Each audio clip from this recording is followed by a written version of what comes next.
네, 여러분 안녕하십니까. 1월 4일 목요일 아침 매일 성경 묵사 함께 나누겠습니다. 오늘은 신명기 2장 1절에서 25절까지 말씀을 함께 살펴보겠습니다. 제가 앞부분을 읽습니다. 우리가 방향을 돌려 여호와께서 내게 명령하신 대로 홍해길로 광야에 들어가서 여러 날 동안 세일산을 두루 다녔더니 여호와께서 내게 말씀하여 이르시되 너희가 이 산을 두루 다닌 지 오래니 돌이켜 북으로 나아가라. 너는 또 백성에게 명령하여 이르기를 너희는 세일에 거주하는 너희 동족 에서의 자손이 사는 지역으로 지날진대 그들이 너희를 두려워하리니 너희는 스스로 깊이 삼가고 그들과 다투지 말라. 그들의 땅은 한 발자국도 너희에게 주지 아니하리니 이는 내가 세일산을 에서에게 기업으로 주었음이라. 아멘. 오늘 본문의 내용을 중심으로 싸우지 말고 우회하라, 싸우지 말고 우회하라 라는 제목으로 말씀을 증거하겠습니다. 가나안을 향해 다시 출발하는 이스라엘이 요단 동편 지역을 통과하는 그러한 장면을 회고하고 있는 것입니다. 가나안 땅을 향해 출발하면서 요단 동편에 이르러서 이제 거의 요단에 가까이 왔을 때 그 지역을 차지하고 있던 여기 민족들과 어떻게 해야 되는지 하나님이 지시하고 있는데요. 핵심적으로 말하자면 하나님이 그 땅에 있는 여기 보면 에돔과 모압과 또 암몬이라는 그러한 족속들에 대해서는 싸우지 말고 다투지 말고 돌아가라 이렇게 우회하라고 말씀하는 것을 보게 됩니다. 여러분 우리가 가나안으로 가는 길목에서 목적지를 놔두고 다투지 말라는 것이죠.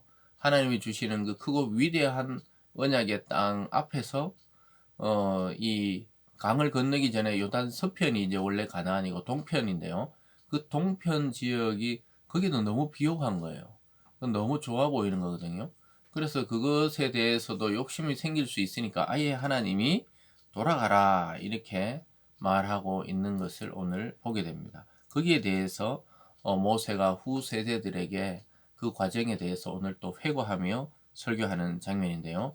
먼저 1절에 보면요. 우리가 방향을 돌이켜 여호와께서 내게 명령하신 대로 홍해길 광야로 들어가서 여러 날 동안 세일산을 두루 다녔더니 여호와께서 내게 말씀하여 이르시되 너희가 이 산을 두루 다닌 지 오래니 돌이켜 북으로 나아가라 이렇게 말하고 있습니다. 그래서 세일산 이 에돔 족속이 살던 지역이었습니다. 그런데 하나님이 그 지역에서 이제 나아가서 다시 가나안을 향해 나아갈 때 다투지 말라는 거예요. 지금 에돔 족속이 너희 소문을 듣고 두려워하고 있는데 다투지 말라는 거예요. 그 이유가 왜 그러냐? 결국 뿌리를 찾아 올라가면 에돔 족속은 에서의 후손입니다. 즉 야곱의 쌍둥이 형인 에서가 받았던 하나님께 받았던 땅이란 말이에요. 그래서 그것도 하나님이 그들에게 기업으로 줬기 때문에 그들과 다투어서 그 땅을 차지할 생각을 하지 말라고 이야기합니다. 5절로 보면요. 그들과 다투지 말라. 그들의 땅은 한 발자국도 너희에게 주지 아니하리니 이는 내가 세일산을 에서에게 기업으로 주었음이라. 너희는 돈으로 그들에게 양식을 사서 먹고 돈으로 그들에게 물을 사서 마시라. 정당한 가격을 지불하고 양식과 물을 사서 마시라는 거예요.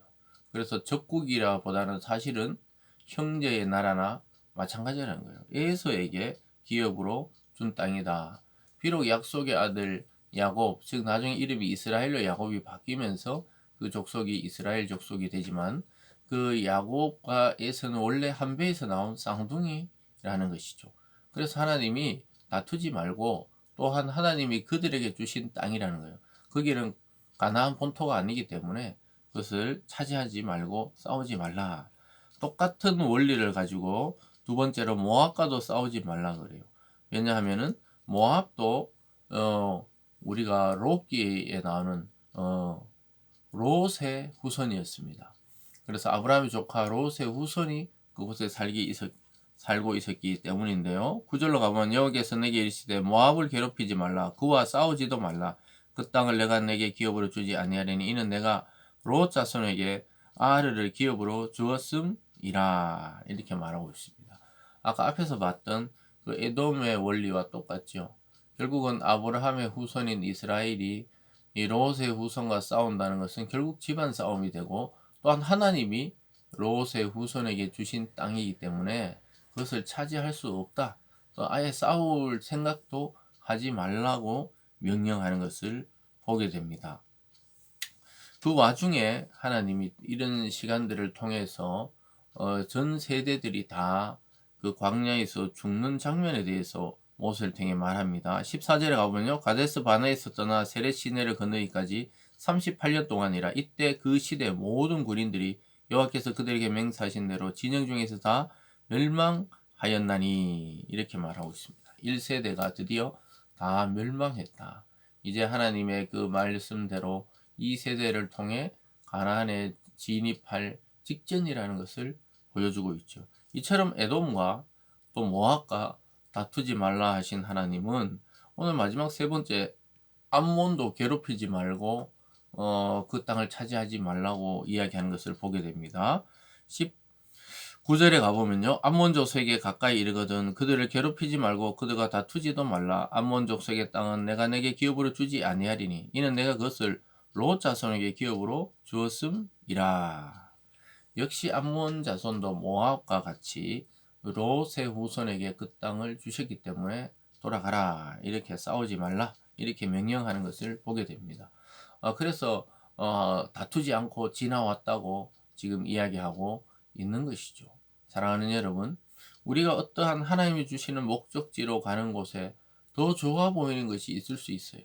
하나님 우리에게 주신 어떤 이 사업이나 또는 여러분에게 주신 어떤 이 좋은 기회들, 그 목적지를 향해 가다 보면 좀 손쉽고 더 빠르게 차지할 수 있는 그러한 것들이 있을 수 있는데, 그것을 하나님께 기도하고 응답받아서 하나님이 만약에 허락한 것이 아니라면 하나님 원래 주시기로 한 그곳을 향해 그냥 나가야 되는 거예요. 그리고 그 땅을 만약에 지나게 될 때 정당한 돈을 지불하고 물과 또 음식을 사라 했듯이 우리가 이 세상에서 그냥 이루어지는 건 없어요. 우리의 시간과 물질을 투자해서 또 얻어내야 되는 것도 있는 것이죠. 하나님의 은혜라는 것을 우리가 누리지만 또 이 세상에서 우리가 지불해야 될 값들이 있는 일들이 있다고 말씀하고 있는 것입니다. 사랑하는 여러분, 그리고는 마지막 그 24절부터 25절에 보면은 뭐 내일 이어서 하겠지만 시혼의 왕이 차지하고 있는 그 땅은 차지하라, 이런 장면이 나와요. 이것을 통해 우리는 하나님이 허락하신 땅과 허락하지 않는 그런 이 요단 동편은 그런 땅이었다고 볼 수가 있겠습니다.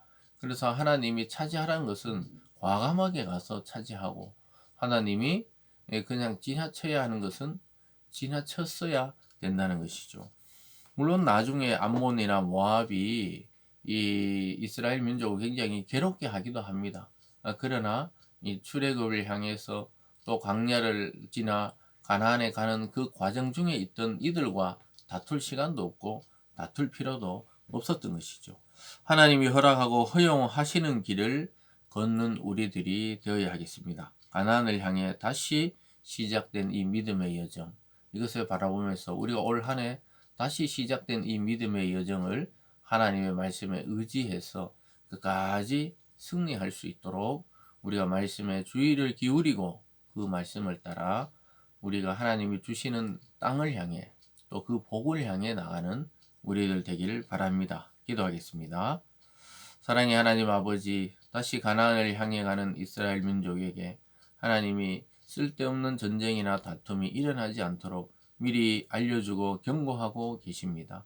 하나님, 우리도 이 한 해를 살아가며 우리가 모든 것을 하려고 하지 말고 하나님이 주시는 땅, 하나님이 주시는 축복을 차지하는데 더 관심을 기울이고 그것을 향해 나아가는 지혜로운 하나님의 백성, 하나님의 성도 되게 하여 주시옵소서.